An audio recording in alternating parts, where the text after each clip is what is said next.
Hello and welcome back to Perspectives, bringing you our daily dose of news and views we hope are relevant to you. In today's show, we wrap up our look at how both India's foreign interference and the legacy of Sikh history continues to propel the Khalistan movement forward. We take a look at a new proposed museum in Canada to honour South Asians. And as we scratch the surface of the complexities of Punjabi politics yesterday, today we summarise and at least try to explain the basics of what's been happening in the Punjab, why Sikh politics has become such a bit of a mess there, and how the community is now working to wrestle back control. Well, joining me as always for Perspectives is our very own correspondent in Canada, James Cousineau. Good morning, James. Good morning, Angus, and good morning to our viewers out there. Thanks for joining us. I hope that you enjoyed today's show. Indeed, and James and I together will be bringing you our perspectives on the daily news affecting the Sikh community across the world. And of course, as usual, we'll take a look at lots of your great comments at the end of the show, which have been filling up below our videos, so thank you as always for those. Right, James, let's get things started. What are you going to begin us with today? We're going to wrap up our week-long series here, Angus, and taking a look at how Sikh history, today's political climate and foreign policy can all come together to bring a bright future for the country of Khalistan. Now, of course, we've looked at various parts of the history, the culture, and the values of the Sikh people, and how that definitely can not only play a role in a solid foundation for a country called Khalistan, but how it can also be a global leader when it comes to recognizing equal rights for all people who worship all different religions, how it can uplift even the lowest or the weakest of society to feel inclusive and to feel on an equal footing as everyone else. So again, we've looked at the foundations of the start of the internet and how it has rapidly changed the flow of information around the world. How that has obviously played a role, that we've seen the India government very involved between the bots and the IT cells and all of that, and how they play the internet to bring a false narrative about minorities, especially the Sikh community, when it comes to the Khalistan movement. We have looked at the lack of respect when it comes to foreign policy, sovereign nations, and of course the misinformation that the India government continues to spew, and how they've been caught with their hand in the cookie jar as we look at foreign nationals being killed on foreign soil. We have looked at how they have interfered with global elections, and all of this is again a trigger sign that some people say India is too big to fail. But I ask actually quite the opposite. Is India becoming too big to succeed as one nation? And would they not be better off to allow the breakup of certain states, such as the Punjab, to become Khalistan, and looking at other areas where it can actually bring a whole new level of peace, respect, and prosperity to India as a whole, as a region instead of as a country. Now, Khalistan is facing a lot of different challenges when it comes to the foreign repression or transnational repression and foreign interference. We've seen the death of Hardeep Singh Nijjar. We've seen the assassination plot that was foiled down in the US against Mr. Panun. We have seen where there are other investigations still ongoing as to whether or not the Indian government was involved.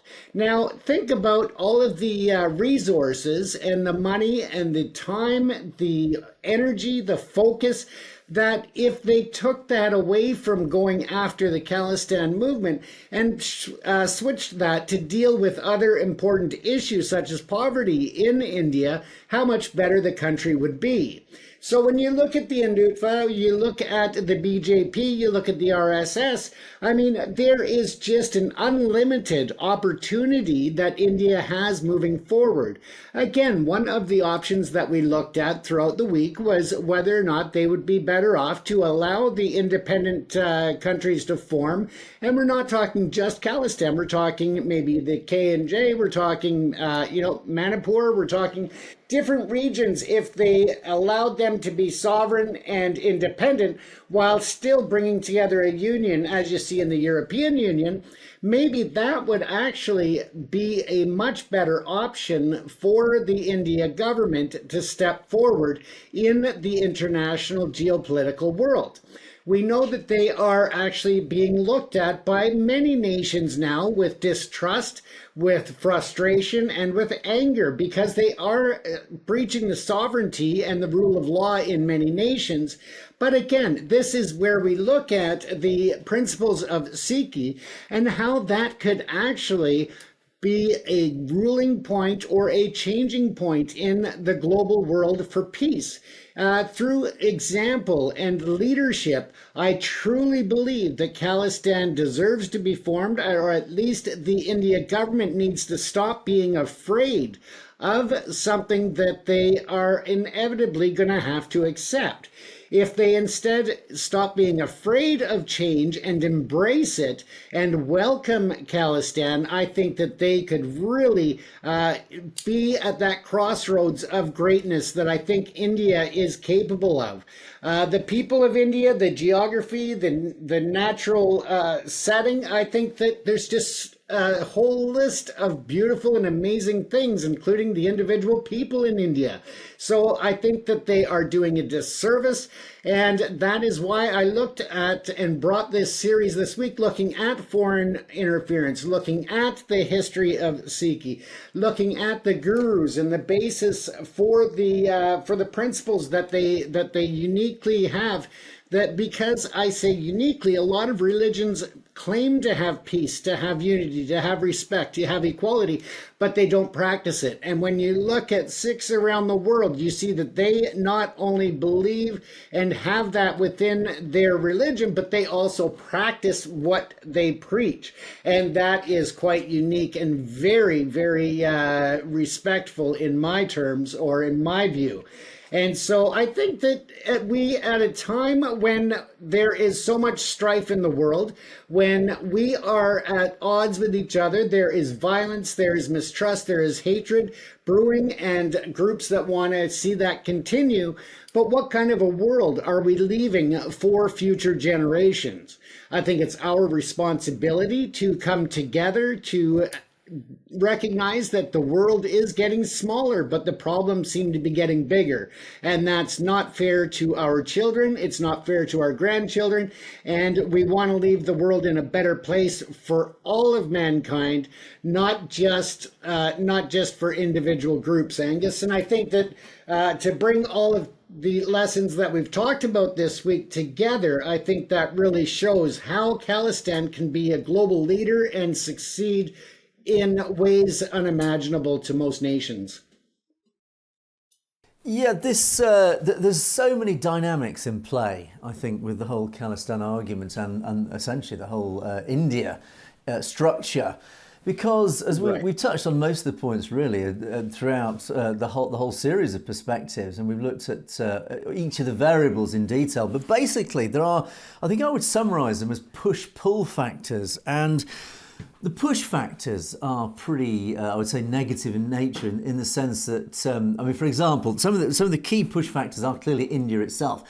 India's actions and behaviour against the Punjab, and dating back to, at the very least, partition, and arguably even before partition, but certainly since partition, India's behaviour towards Punjab has been very negative. It's been very oppressive. It's been one of persecution. It's been one that really does not reflect human values. So that has been one enormous push factor towards this drive towards Khalistan. Another one, of course, is transnational repression, and this is obviously non-domestic. This is now where Sikhs have had to flee the Punjab out of literal fear for their lives, for their families' lives, for their livelihoods and everything. So they've fled around the world in the diaspora. And of course, India has pursued this continuous oppressive agenda of control, essentially. Again, it always comes back to this Brahmanical dominance of India and seeing the Sikh community as their greatest threats. Well, as a result of that, they have this obsessive agenda to track down and kill Khalistanis all around the world, as has been demonstrated with the Nijar killing and the attempted killing of Gurbacharan Singh Panoon and of course Avtar Singh Kanda, amongst many others. So again, it's this transnational repression which actually has been highlighted globally across global mainstream media now, which again is another push factor towards the whole Khalistan movement. More and more people are flocking to the movement because of India's bad behaviour in this. And then of course there is the historic militancy, there is the essentially the behaviour, should we say, of the Sikh community itself. There is this, there's been this, I mean, what happened, the dreadful history throughout the 1980s and 1990s, the rise of the militancy as a direct result of persecution by the Indian state, is that the Punjabi Sikhs rose up and said, look, you just cannot persecute, you cannot kill us like this in cold blood. It is, apart from the fact it's against the rule of law, it is against any morality or any ethics, it's just against humanity. And so, unsurprisingly, the Sikh community rose up in arms in the 1980s and 1990s as a form of self-defence. And likewise, that was a huge push factor towards Khalistan, this whole Khalistan movement. Essentially, the argument was saying, well, look, if you hate us this much, at least then give us our own land and we can move away and live our own lives in peace and without fear. So those are the huge push factors that have been really pushing this drive for Khalistan.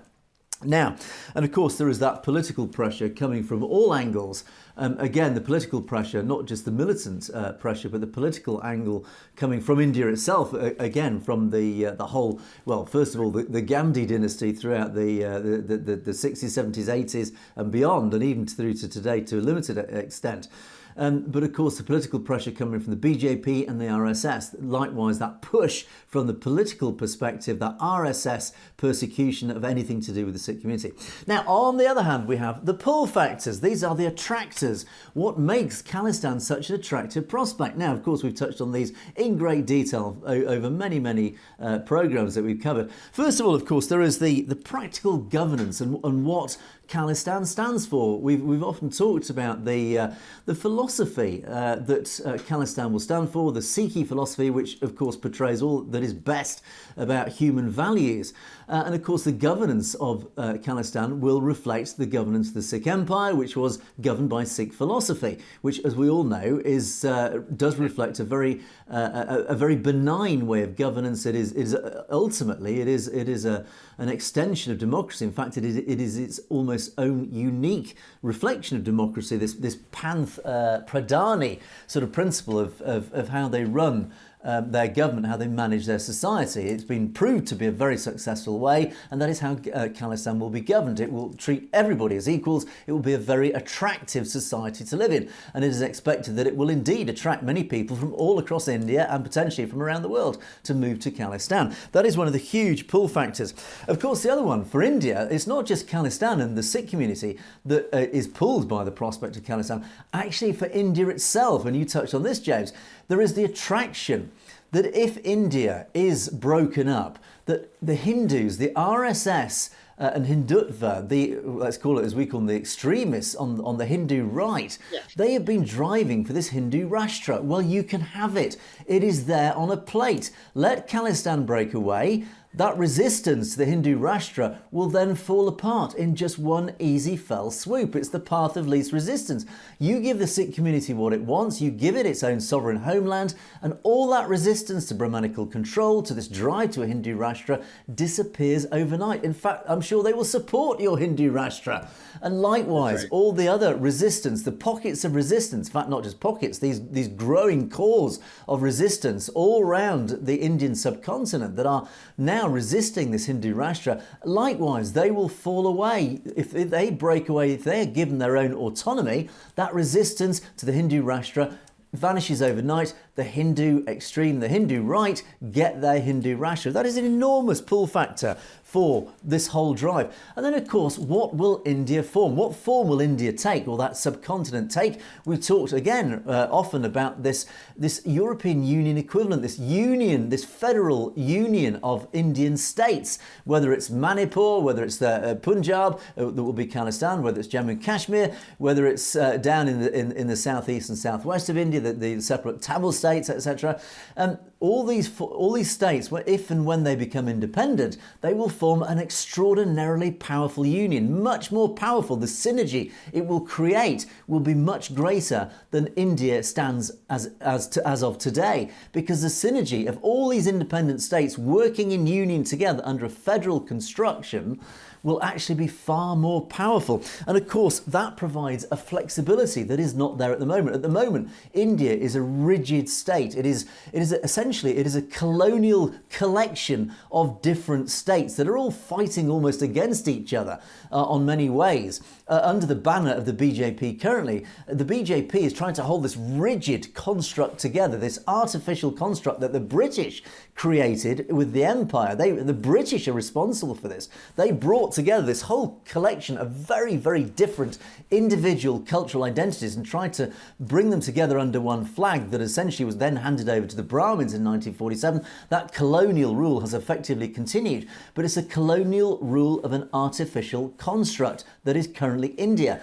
If that breaks apart back into its individual constituent parts, it can then be governed individually, again under this banner of a united federation that again has that flexibility. So each part can move off in its different directions, but still under the guidance and control of a united federation. So when it comes to global geopolitics, it can then form different sides because different parts, let's say, for example, the Hindu Rashtra wants to align with Russia. There's no reason that it can't. Likewise, if other states like Khalistan or J&K or whatever it is want to align with the West, they can do. That doesn't prevent it still working in a union as a confederation with the whole of the rest of India, but it can then still align with those states. So again, it brings in that immediate flexibility. And likewise for the West, this whole attraction of both Khalistan and the separate Indian states is extraordinarily attractive to the West because it provides a geopolitical benefit. Firstly, because it then makes it easier for parts of India to align with the West against buttressing the growth of India, this belligerent China, beg your pardon. It allows the West to form alliances, key alliances with countries like Khalistan or J&K, whichever way J&K falls, but J&K may well align with Pakistan, who knows? But that is its own self-autonomous decision to take in future. But Khalistan will likely form with the West. So for the West, the whole establishment of Khalistan is an enormous advantage. It forms an incredible staging post, a stepping point in that whole subcontinent region to allow it to essentially keep control over a growing and ambitious China. It's a foothold in the region to hopefully prevent China from stretching around India as it is currently doing. At the moment, India is very vulnerable, but allowing the West to align with Khalistan puts into that region a very powerful beachhead that will prevent China from encircling India. Likewise, the benefit for the Hindu Rashtra, or whatever it wants to call itself. India at the moment is a nuclear power, as is Pakistan. At the moment, there is an argument that the Punjab is forming some sort of buffer zone. And deliberately, India is not investing in the Punjab. It is keeping it as a sort of almost a barren no man's land. So it remains as a no man's land, a buffer zone between India and Pakistan. Well, why do that? Why not instead have Khalistan, or even in addition to that, a separate independent J&K, maybe a Rajasthan, etc. Have a whole strip of buffer zone that are in fact independent countries that actually form a more resilient, more robust, and more genuine buffer zone between two nuclear armed powers, Pakistan and India. You've actually got Khalistan in between. Khalistan will have amicable relations with both Pakistan and with India. It forms an extraordinarily powerful buffer zone. In the same way, for example, ironically, actor that Ukraine was between NATO and Russia, and look what happened when that fell apart. So, but these are all the arguments, and there are many arguments for Khalistan, but that, to me, are the key dynamics, the push and pull factors that justify the existence of Khalistan. And as you rightly say, James, I think India should stop fearing change. It should take the path of least resistance. Why not let Khalistan be established? Then all your current problems with the Sikh community vanish overnight, and it brings with you so many huge benefits, and indeed you can have your Hindu Rashtra on a plate. It's there for the taking, India. Why doesn't it do it, James? Exactly, Angus, and I guess that's something that we'll just have to keep educating and raising awareness on the issue, and standing beside those who want the freedom of democracy to hopefully guide them towards the country of Khalistan in the future. So we'll see where that takes us. Now, moving along, Angus, before I get to my next story, I just wanted to bring up a reminder for our viewers that on the 11th of December, the petition will close that is currently on ourcommons.ca for the Government of Canada. This petition, as we've spoke of previously, is in relation to the Air India disaster, Flight 182, and whether or not the government should initiate a separate and new inquiry to finally get to the truth of that tragic day. If those are the interests of our viewers, I encourage everyone to get onto the website, ourcommons.ca, and just search the petitions for E5100. And again, this petition is just asking for the House of Commons to recognize and bring together another formal inquiry so that people can move on with their lives and finally get to the truth of what happened on June 23rd, 1985, that left 331 people dead in the worst, it was the worst air disaster ever for Canada. And up until 9/11, it was the worst air disaster in the world. So again, it is a very, very important part of Canadian history and international history, and yet there are so many questions that have been left unanswered. Once again, the petition does close on December the 11th, so I just want to remind everybody to get on there and to sign that. In order to take part in the petition, you just have to be a citizen or permanent resident of Canada, and that's all that you need to be in terms of qualifying to sign the petition. And it takes about 30 seconds. It is so quick to do. You just enter your basic information and then go to your email afterwards to confirm the identity or the email address so that it can be counted. Very simple, very straightforward, but I think that it is still a huge issue for Canadians as a whole, not to mention, of course, important for the families of the victims to get clarification.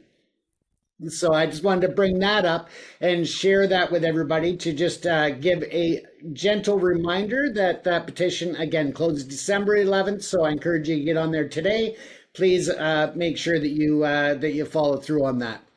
Let's move along, though. So the next exciting thing coming out of Canada, and of course my home region of Surrey, is the desire to be the host city for the new South Asian Museum and Cultural Centre. This is a promise that was made by the BC government going back several years, that they wanted to really bring this one-of-a-kind museum and cultural centre to British Columbia to recognize the significant impact on Canadian history and Western Canadian history specifically, in terms of all of the contributions going from infrastructure, economy, farming, standing side by side, fighting in world wars, and trying to fight for peace, protecting our homeland, law enforcement, and protecting our domestic issues. So there's just so many ways that the South Asian community is committed themselves and in some cases their lives to our nation, and it's great to see that there is the movement on this museum going forward. Now, Surrey is in Western Canada the largest Sikh diaspora, but also South Asian diaspora, so we want to see that it really encompasses all of the different diasporas and the different people, the different contributions. And of course, with this population in Surrey, it just seems like a natural fit. So Brenda Locke, who is the mayor here in Surrey, is really pushing to have the museum here. They have the land available to construct on, and they're really excited about it. Not only that, but when it went to the city council meeting and Brenda Locke moved to have that motion approved, it went through unanimously. Nobody objected. Everybody thinks that this is just the perfect location. And as they went on, Brenda Locke stated that Surrey is home to a vibrant South Asian community, and council is committed to collaborating with the province to bring a South Asian museum or cultural center to life in our city. Again, it is just honoring the commitment, the steadfast dedication and the contributions of that South Asian community to BC. There are other, of course, cities and communities within the province that are looking to have the museum there, and for different reasons. But of course, it is also a landmark institution that will not only serve as a museum, but as a cultural hub to bring people together, to have a place that recognizes the unique group of people that have contributed, but also can be reflective of those different societies, of those different cultures, and of the history, and just, again, honoring what they've brought to this country. So again, people need to recognize that, and this is another great way to educate the general public on different cultures, different history, and just differences between people. As people are more educated, I truly believe that it helps to cut down on racism, on division, on anger, on hatred that is fueled by misinformation, misunderstanding, and a lack of compassion. And I do believe that the more we bring communities together, then that can only drive us forward for a better future, Angus. Yes, I think marvellous. I think this is, and fingers crossed Surrey do win the museum. I think museums are extraordinarily important parts of any cultural heritage. Because they exist for many reasons, which you've touched upon. I think, of course, it is a simple acknowledgement and a recognition of the enormous contribution that the community has made to Canadian society, and I think you've covered it on many occasions. And in fact, how historic it is. I mean, it surprised me, how historic it was. It went back to the turn of the 20th century and earlier. Those early pioneers who left the Punjab area and moved to North America had an extraordinary lives amongst them, and they built incredible stories themselves in their new lands, and those stories need to be recognised and acknowledged. And of course, the contribution that they made to Canadian society was, as I said, was absolutely enormous. And of course, the armed forces contribution that they made has, again, likewise been similarly disproportionate to their numbers. And of course, we've recognised that on many occasions. And as you rightly pointed out, James, museums form more than just a simple recognition and just a simple display of things. They are educational. They are hugely educational for a wider audience, because people who might not know much about the Sikh community or what they represent and what they've done, what they've achieved, etc., they can go into these museums and they can learn about what, of course, has been suffered through many decades and further, but also all the positive messages that it brings. So it forms a hugely educational part of any society to spread that message across the wider society.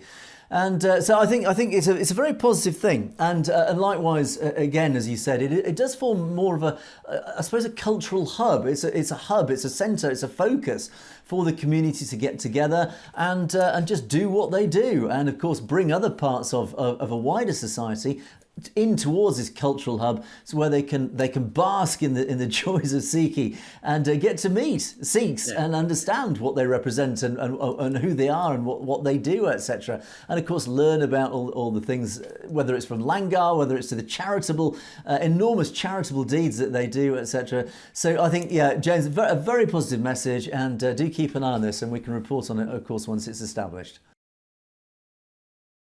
Absolutely. And the government has been very proactive in reaching out to all communities and getting feedback, but primarily from the South Asian community to really understand what they would like to see and include them in the important structure that this will become. So it's important, and I think very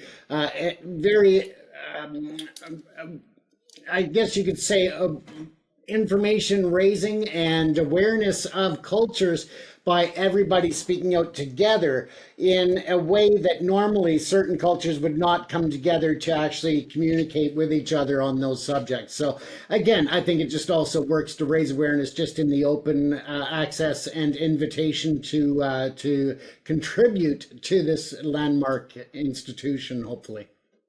Indeed.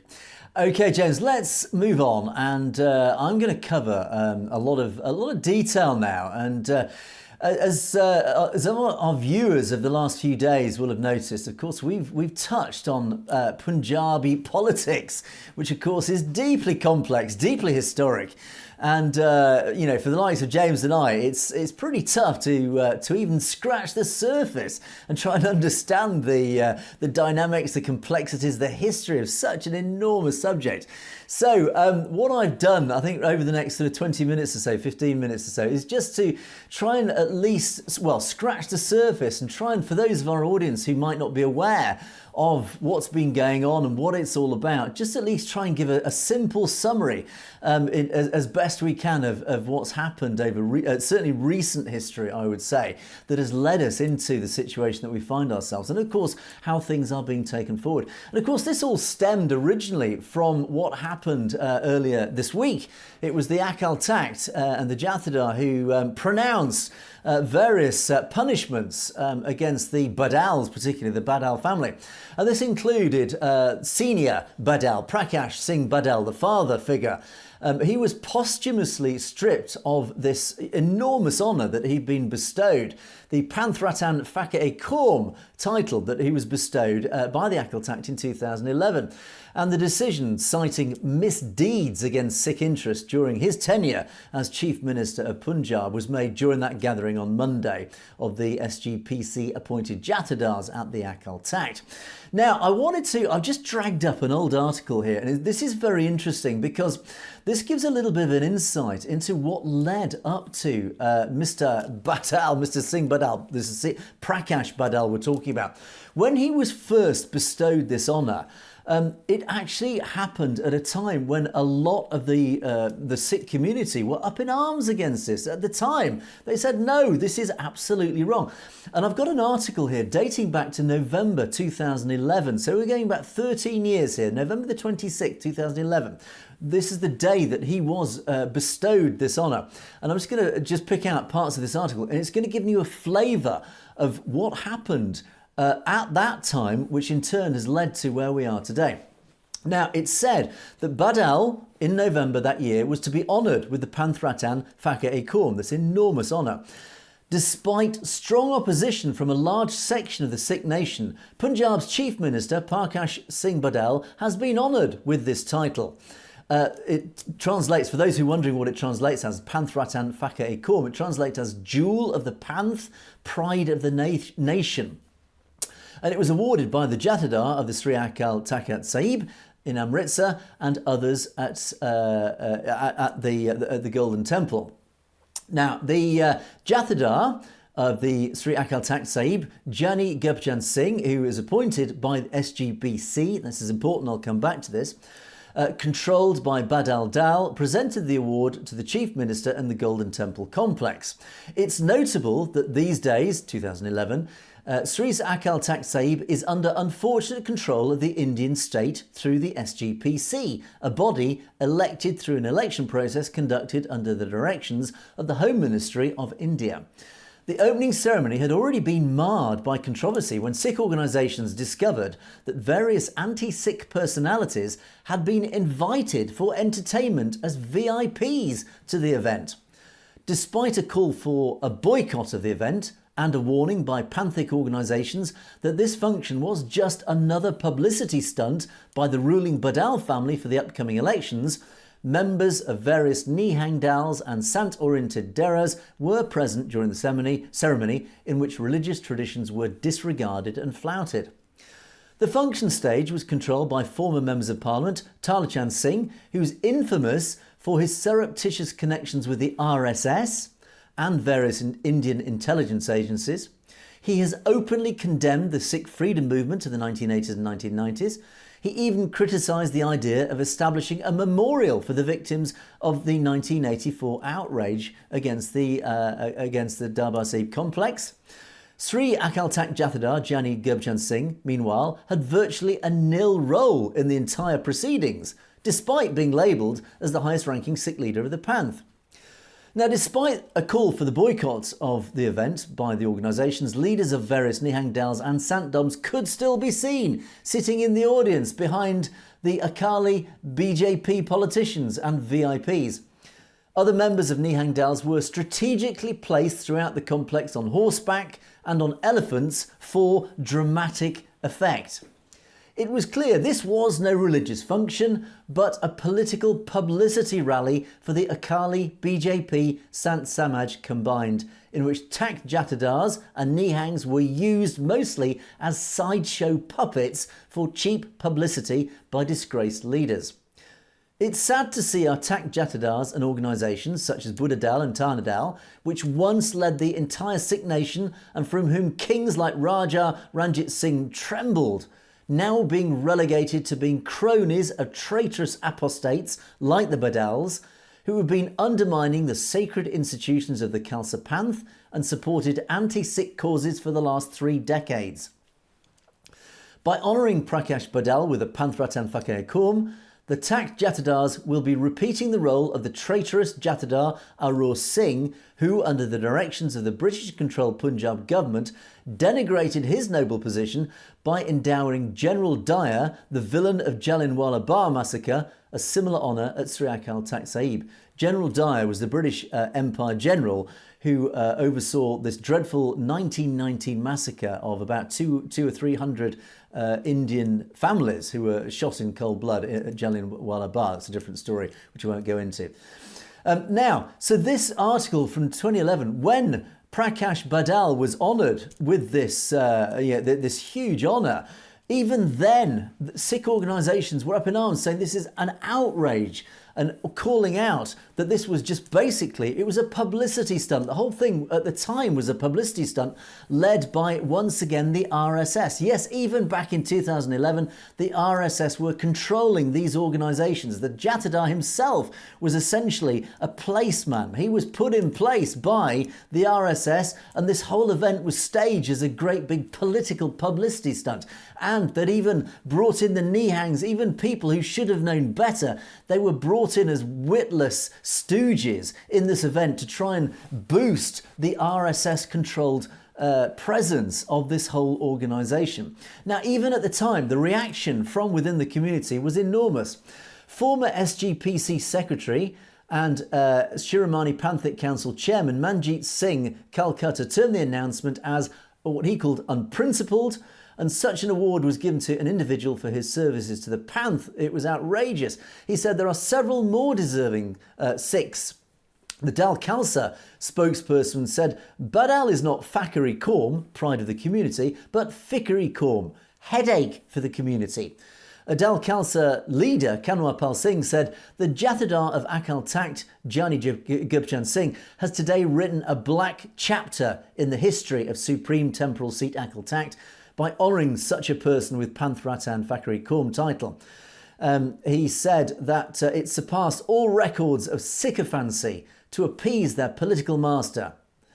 An SSF president, Parmjit Singh Ghazi, said, bestowing Panth Ratan on Prakash Singh Badal is a step that could be equated with honouring General Dyer from Akal Takht or ousting of Jani Gurmat Singh from Sikh Panth.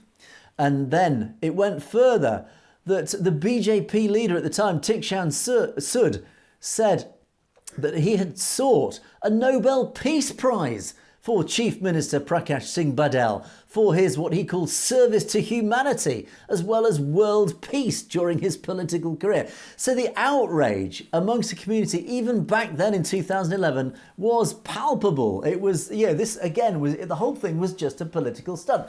So it is unsurprising then that now that the Sikh community, who are slowly but surely regaining control of these institutions, that one of the first things they would do is strip this man, Prakash Singh Badal, of this enormous honour. Don't forget, so many worthy Sikhs in history have been bestowed this honour, and then finally, suddenly, it gets bestowed on one of the most unworthy people they could imagine, this Prakash Singh Badal. So, who is Prakash Singh Badal? Well, let me give you a quick summary of who Prakash Singh Badal is for those who may not be aware. He is, or was, he passed away in 2023, hence it was a posthumous stripping of this title. He was an Indian politician and a Sikh rights advocate. He was the longest serving Chief Minister of the Punjab, so again, a very political figure who had enormous control over the Punjab. He was patron and president of the Shiromani Akali Dal, the SAD, a Sikh-centred regional political party. He exercised a strong influence on the SGPC and the Delhi Sikh Gurdwara Management Committee. And in 2008, he was replaced by his son Sukhbir Singh Badal. And of course, he passed away then in 2023. So he's been this giant figure, this enormous domineering force across Punjabi politics and of course the religious organisations of the Punjab. Now his son, Sukhbir Singh Badal, who is Sukhbir? Another figure who has waded into this story, again, this controlling family across Punjabi politics and religion. Well, Sukhbir Singh Badal has served twice as the Deputy Chief Minister of Punjab. He is the current president of the Shiromani Akali Dal. He was a Member of Parliament for the Firozpur Lok Sabha constituency. He's influential over the Sikh organisations of the SGPC. And of course, the Badal, Sukhbir himself and the rest of his family have ownership stakes in an array of businesses, including real estate, transport and other activities. So again, he forms part of this dynasty that has controlled Punjabi politics for decades. Now, the Badal family have borne the brunt of criticism from supporters of the Shiromani Akali Dal that essentially Sukhbir particularly has turned this political party into a nepotistic and dynastic party from its roots of a democratic and panth-centric party. So of course this political party was originally formed back in the early 20th century to become the political voice of the panth. It was the political voice of the Sikh community. But it has been taken over and controlled by the Badal family and poisoned and tainted into their political version of it. The Badal family has also been accused of shifting this focus of the Shiromani Akali Dal from the Panth to the Punjab and hence destroying the old party of Master Tara Singh. In other words, as I said, it was originally formed to become the voice, the political voice of essentially the Panth, of this religious philosophy of Sikhi. The party presidents for the past 30 years have been Prakash Singh Badal and Sukhbir Singh Badal. In other words, it's a complete and utter dominance. Like the Gandhi dynasty controlled Indian politics, the Badal family have controlled Punjabi politics for decades. After the complete losses to the AAP and the INC in 2022 legislative and 2024 general elections, many party members took to protest and many left. SAD has failed in elections ever since. So you can see how this once powerful political voice of the Panth has been dominated, taken control of by the Badal family. It's been essentially been destroyed. It's been destroyed in recent elections. So that was one outlet, that was one powerful political voice of Sikhi that has been taken over, controlled and thus destroyed, essentially by an extension of the RSS. So we talk a lot about the SGPC and the Akal Takht. So again, as a guide to our viewers who may not be aware of who or what the SGPC and the Akal Takht are, and again, it's part of James and I's learning journey, this enormous journey we're on to learn about the politics and these organisations, these critical organisations that exist in the Punjab and therefore have such an enormous power and sway and influence over the Sikh community globally, not just domestically. So the SGPC, the Shiromani Gurdwara Parbandhak Committee, is the organisation responsible for the management of Gurdwaras, Sikh places of worship, in the states of Punjab and Himachal Pradesh and Chandigarh.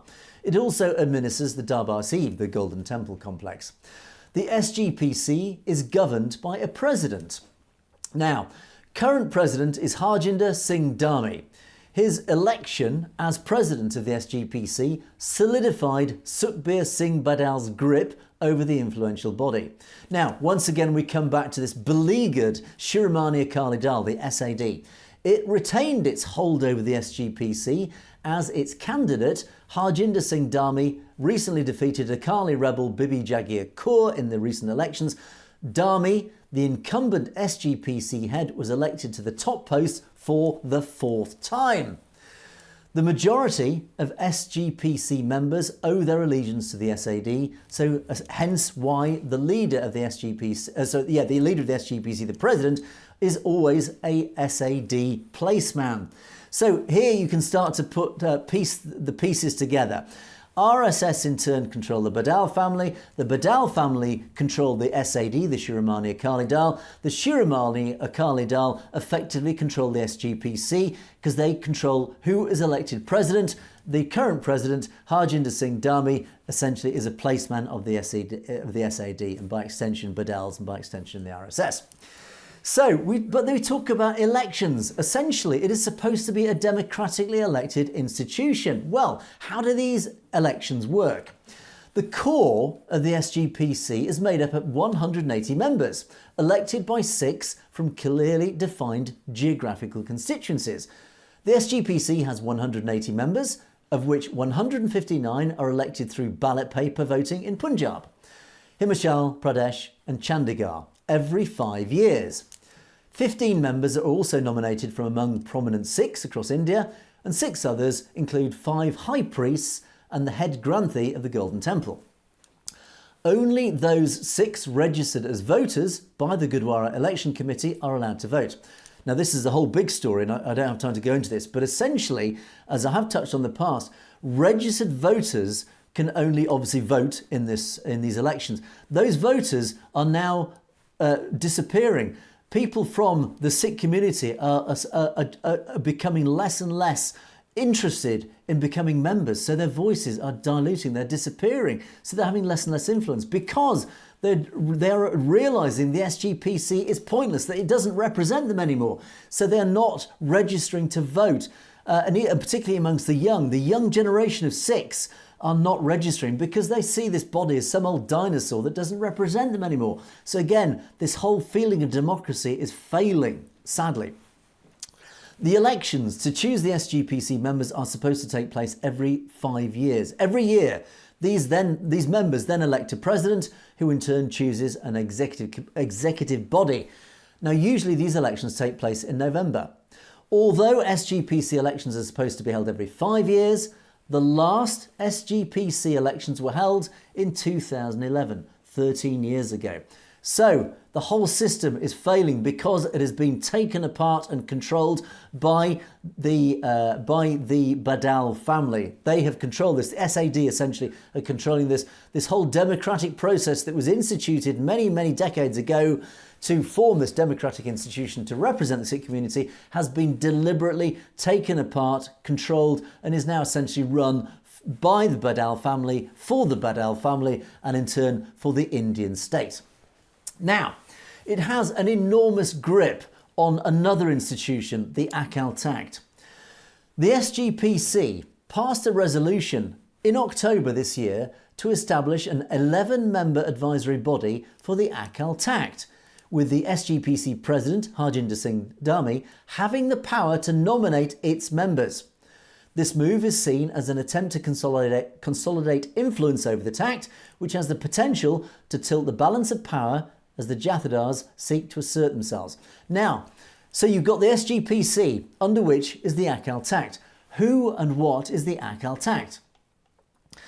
The Akal Takht, which literally translates as the throne of the timeless one, is one of 5 takhts, that is seats of power, of the Sikh community.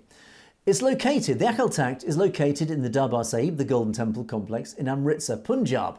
It is actually the most important of the 5 of the Panj. Tact. It was built originally by the Sikh Guru, Guru Har Gobind Ji, as a place of justice and consideration of temporal issues. It is the highest seat of earthly authority of the Khalsa and the place of the Jathedar, the highest spokesman of the Sikhs.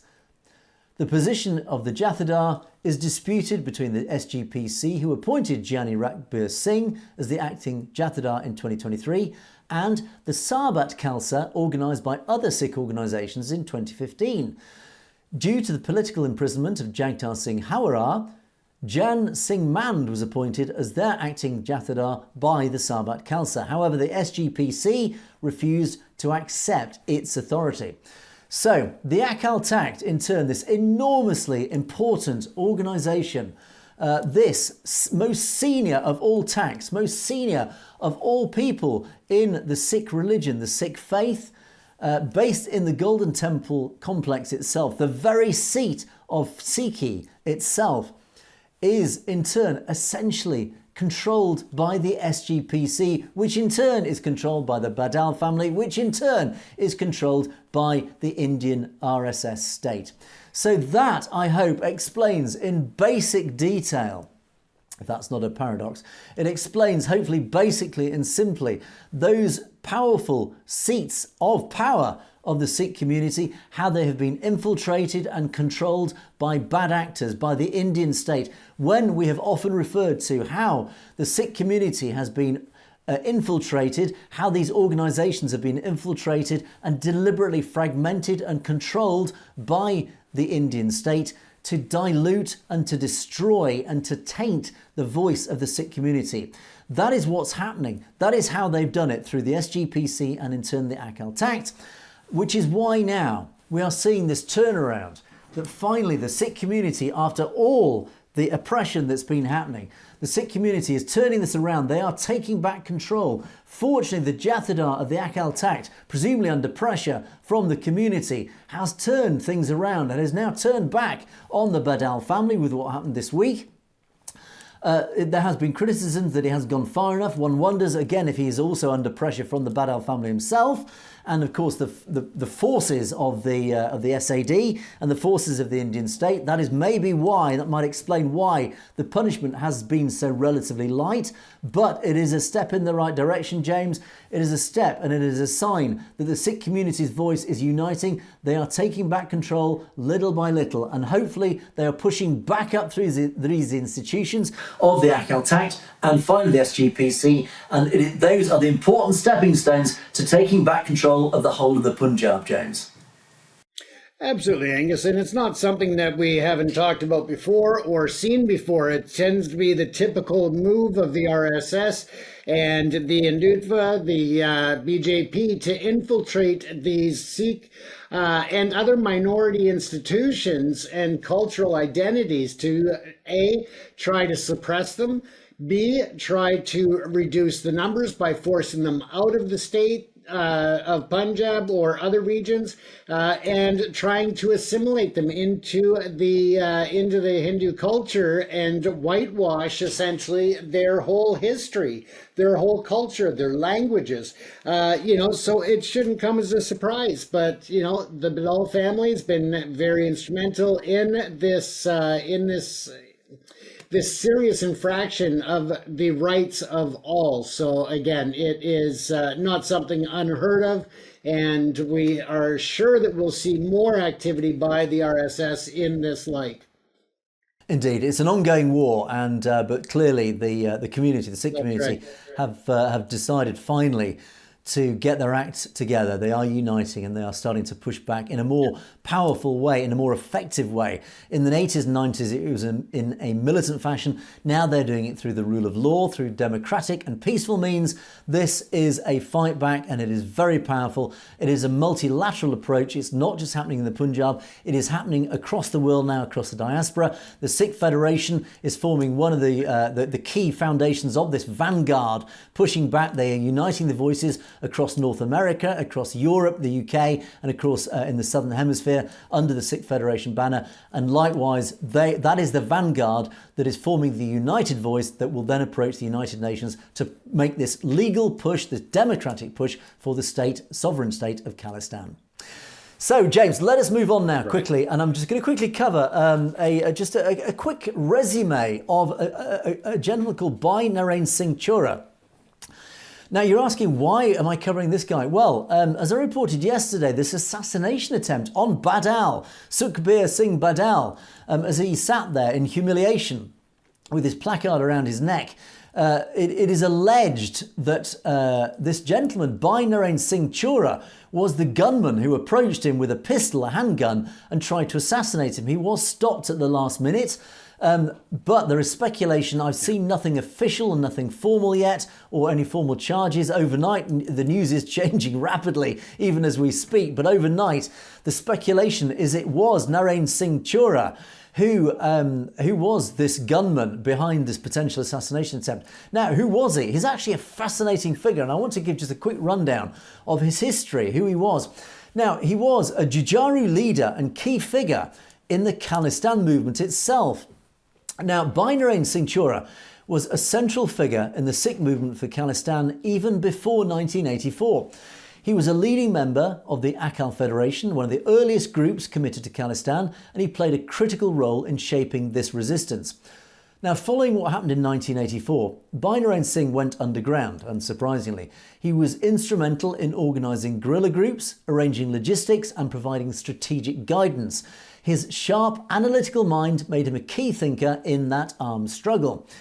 Chora's contributions extended beyond the battlefield. He authored an instructional manual on Sikh guerrilla warfare, demonstrating his commitment to a disciplined and structured approach to resistance.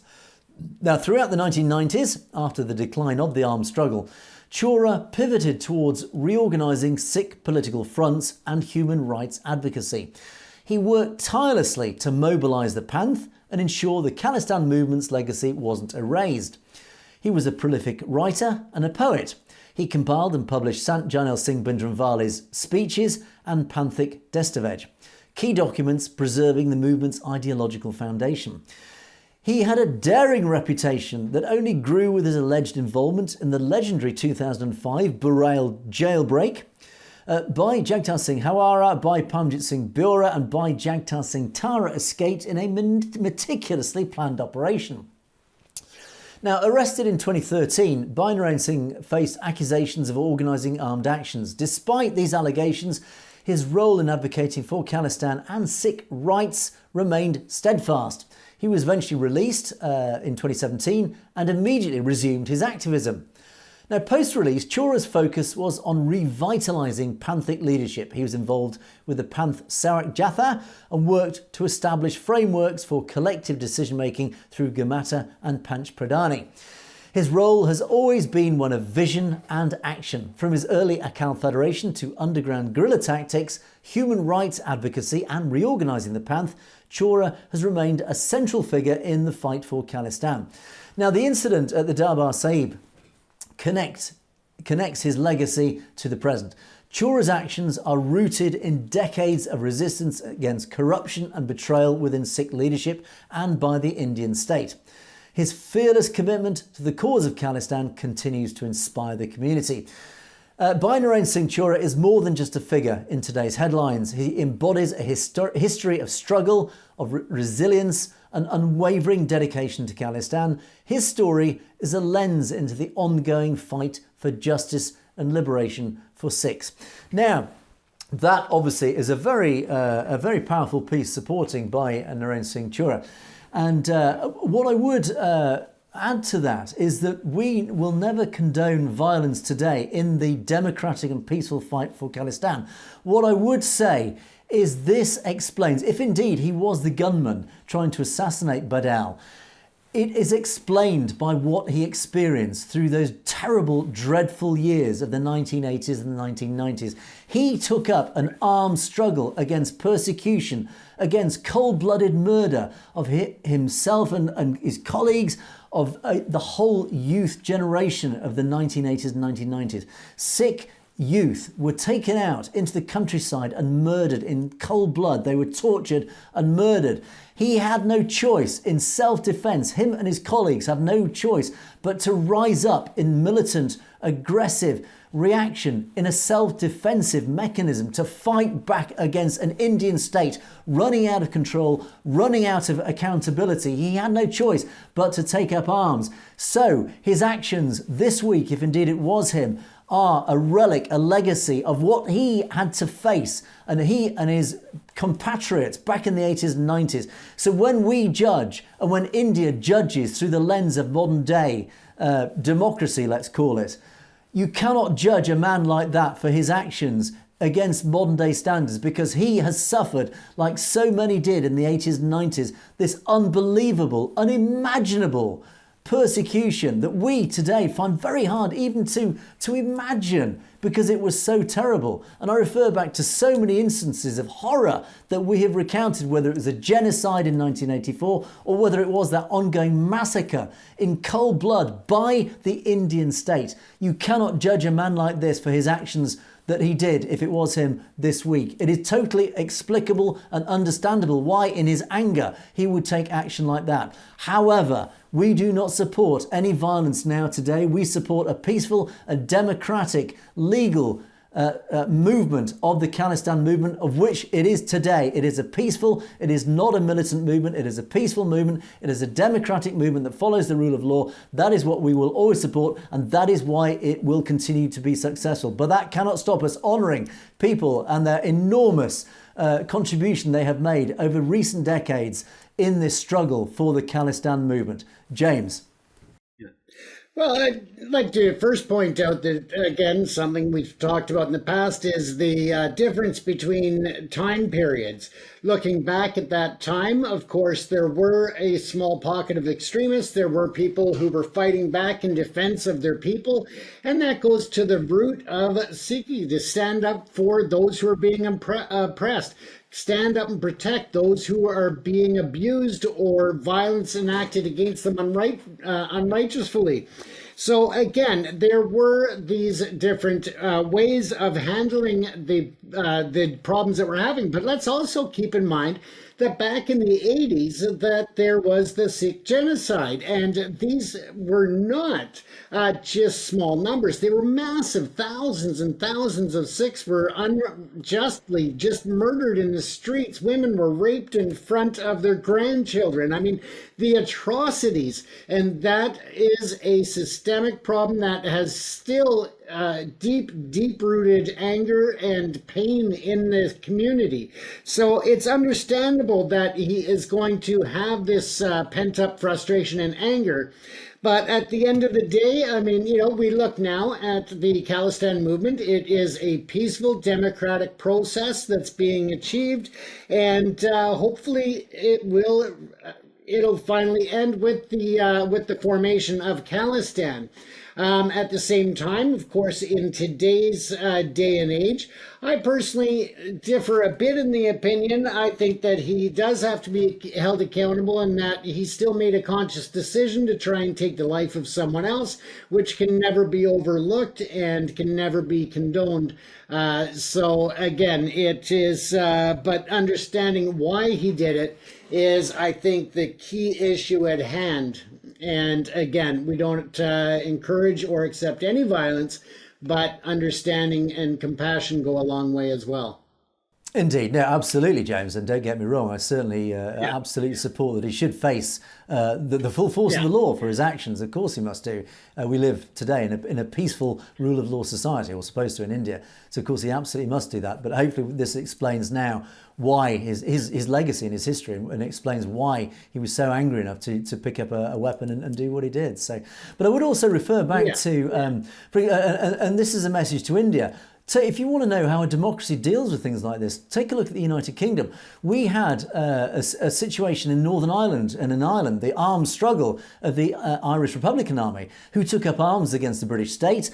And yet today, those terrorists from the 1970s and 1980s are now today's politicians who represent, in a democratic process, the British state has forgiven It's a bitter pill to swallow from those of us who suffered, who were bombed, literally, these people bombed women and children. They murdered women and children with their bombs in the 1980s and 1970s. Yet, as part of that peace process, they were brought into the democratic process, and those former terrorists are now today's politicians. Again, it's a bitter pill to swallow, but that's what happens in a democracy when you move to a mature form of democracy where we forgive and we move on. It's very hard to do, but that is what a democratic state does. That is what India should do with the whole Khalistan issue. Anyway, James, let us move on now, because we're, as always, well over time. Let's move on to our comment section. Right. Amrit Saravar says, look, nothing's going to come out of the Akhal meeting.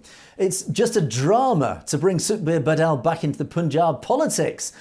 These Jathedars are puppets of the Badal family. Absolutely they are, as we just explained, who in turn is a puppet of the RSS. They've lost respect amongst the Sikh community, absolutely, again, as I explained. It is, as you rightly say, it's all a drama being played out by the whole gang. Sovereignty of the Punjab is the only solution. Yes, indeed, as James and I say on a regular basis. As for India's alliance with Russia and China, the only thing I can say is that birds of a feather flock together. You're absolutely right. We can't, another phrase, a leopard can't change its spots. India is never going to change, James, is it? India's alliance with Russia is too historic. It's never going to change. Not under its current rule and political structure. I don't believe it will. And Shamshir Singh follows the same theme, of course, about the Badal family. The state government of Badal family bought out our Jatadar, who runs all Sikhs. Exactly, as I've explained. Most of the Sikhs follow Badals, but at the moment, no. Normally Sikhs hand is to cut down. They don't know what to do. But even they're waking up a little. A bad empire is coming fast. We need human justice as quickly as possible, thanks, etc. So yeah, essentially, I think this is all about this fight back. I think most of the Sikh community have been turned away by what's happened to the SGPC and the Akhal Takht. They've moved away, but now that momentum is turning around. I think we're going 180 degrees. We're coming back. The Sikh community is now starting to find its voice again. It's starting to unify and say, hang on a second. No, we mustn't let this happen. We need to fight back. And I think that is what's happening. You refer a bad empire is coming. I hope not. I think a good empire is coming. I think this fight back is potentially pushing things in the right direction, taking back control, James, as I keep saying. Absolutely. And that's the essential thing, is to regain that sense of control, the sense of destiny, of guiding that destiny for themselves. And I think that's where it's heading. I agree with you, Angus. Preteen Dylan says, this is all about symbolism. The Punjab police's khaki uniform is the same colour as the RSS khaki. Symbolic pants and uniform colour. It is. It's all about symbolism, and of course this historic tie of the RSS. In fact, back to the Nazis, I think in the 1930s. Again, all about the uniform. The colours were supposed to reflect what was happening in Nazi Germany in the 1930s. Likewise, the Punjabi police, as you rightly point out. Sikhs have no idea that Punjab is under the rule of the RSS through its symbology. I think, well, you're partly right, but I think a lot of Sikhs are awake to the fact, and I think they often highlight the fact. Now, James, Joy Ryan makes another funny comment. We talked about the disproportionate failure of India in the Olympics yesterday. We had a little dig at India about that. But actually, what they are champions at, they're not strong, but they sure are champion criminals, James. I think that, again, we look at it, there are individuals, but hey, there are criminals in the Canadian Caucasian society, in the Asian society. There's criminals in all societies. So we definitely don't lump everyone under one umbrella. But what I would say is, if there is a parliamentary criminal Olympics, India probably is up there on the medal table, I would say. Absolutely, absolutely. Mind you, so would a lot of Western nations, to be honest. They just hide it better, maybe. That's right. Right, Naveen Arayaputri says, oh yeah, have you covered the fact that Delhi is deeded to the Sikhs? I've not heard any coverage about that. Well, actually, I didn't know this. It's a historic fact. Under the circumstances, when Delhi belongs to the Sikh Empire, what on earth is the basis for a separate state? What will happen to the ownership of Delhi? it certainly can't just expire, of course. Seriously, it's a vital underlying condition. Bring it up. It may be unpopular. It needs to be aired and examined. Right, I don't know this, and you're right, so I'm certain you'll get the experts. I had absolutely no idea. Now, the original Sikh Empire, now the borders, it depends what year you look at, and we've shown maps up of the Sikh Empire, and its borders have been very... dynamic. They've changed obviously over the years, and I think maybe you're right. I think it did include present-day Delhi at one stage, but what you're saying is even today it technically still falls under what should be the Sikh Empire. I don't know, James. I think this is bringing up some very deep history that needs to be researched, and it does raise the question. Well, should we demand that Delhi falls into Khalistan? I think in reality that's maybe a step too far. A bit ambitious in the first phase, but who knows what could happen in the future. Well, and they're still fighting over which state it actually belongs to now. So I don't know that that's going to be an easy sell one way or the other when the time comes. But yeah, thank you, Naveen, for that very interesting issue that you brought up. We'll have to look into that. Balraj Brar. Now this is an interesting what if. We talked about, I speculated yesterday, what if the British hadn't defeated the Sikh Empire and they had stood side by side as essentially neighbours? The British didn't want an alliance with the Khalsa Raj because they admired and feared Sakhe Khalsa. They knew that the Khalsa Raj would stand up against them, always due to their cruelty of ruling, that's the British cruelty of ruling, and would one day destroy the British Empire. Now, I would say in reality it's unlikely. I don't think they would have defeated the British Empire. I'm not saying that as a British person saying that. I think literally the might of the British Empire was so powerful that it would have taken, I don't think the Sikh Empire could have grown into anything that could have defeated the British Empire. So I don't think that is probably a what if that could never have happened. However, what if they had stood by side? And I think the key point here is the British I think they genuinely did fear the Sikh Empire. I think the Sikh Empire was too powerful to leave as it was. It was too powerful to form an alliance with because it would always form a threat. And I think ironically, it almost reflects India today with the Punjab. India today sees the Punjab and the Sikh community in the Punjab as a threat to its existence because there's been this perpetual ongoing tension and battle that was obviously a military battle in the 80s and 90s that still retains today as some form of political battle.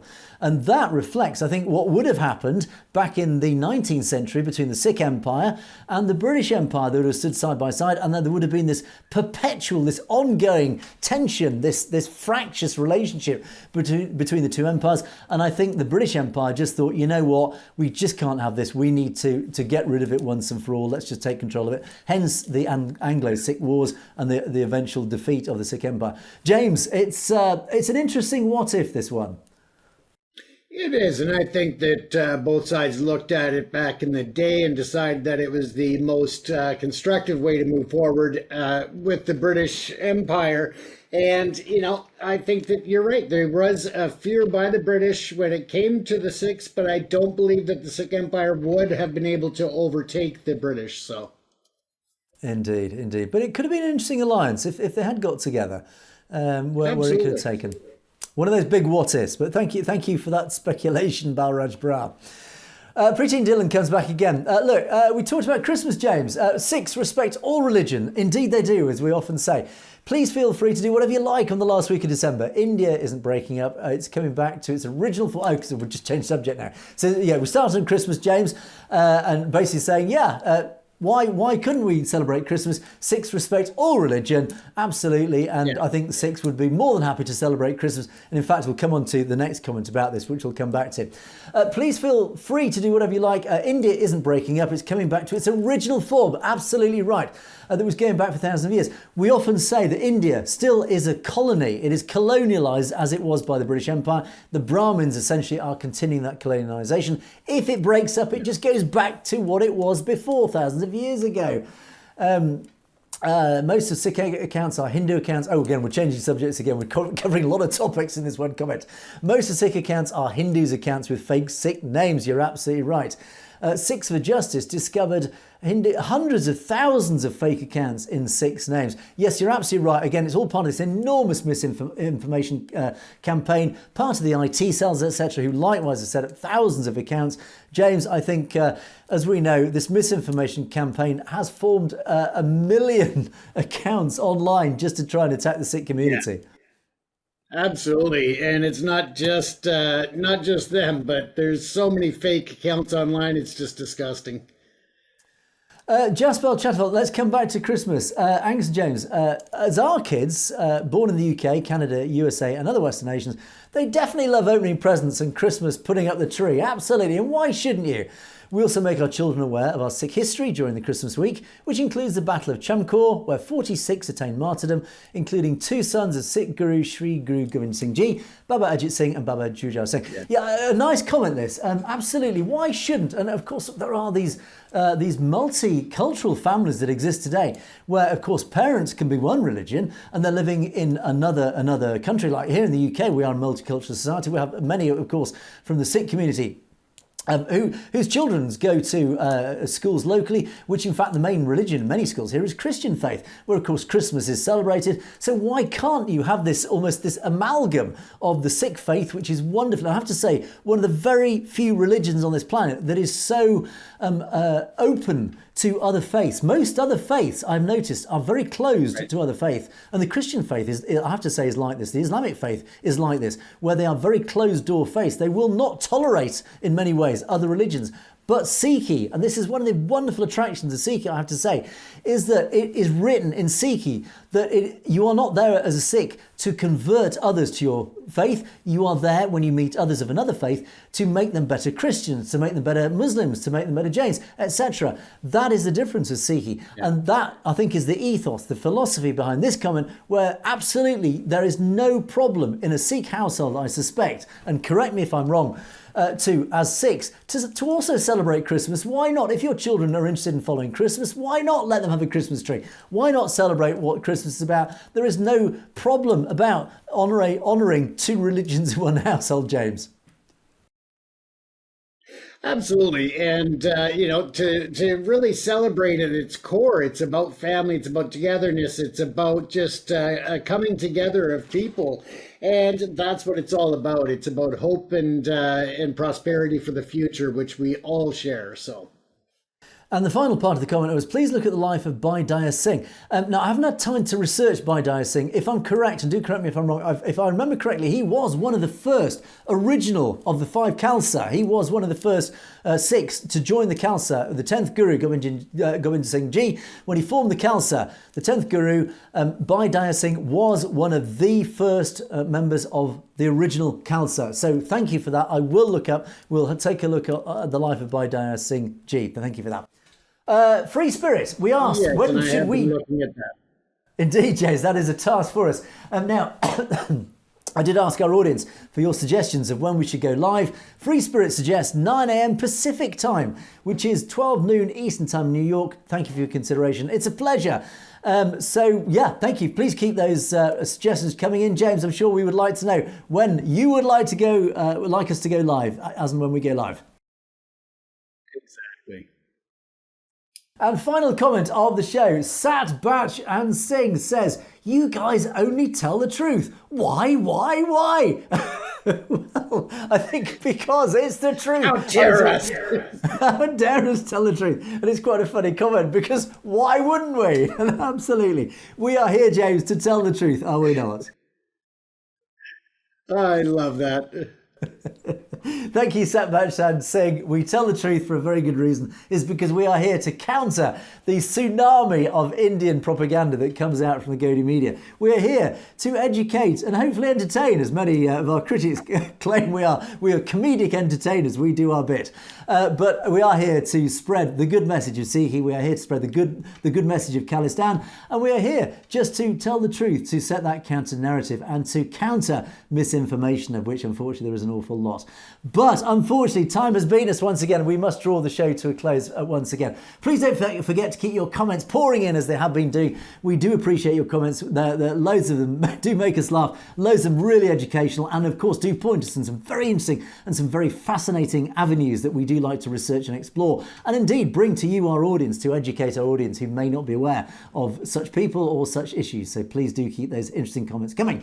Don't forget you can message us directly at message@satellitetv.com if there's anything you'd like to let us know about that you don't want to put in the public domain. But in the meantime, thank you so much for watching for another week. We'll draw things to a close. It is a goodbye from me. It is a goodbye from James. Stay safe, everyone.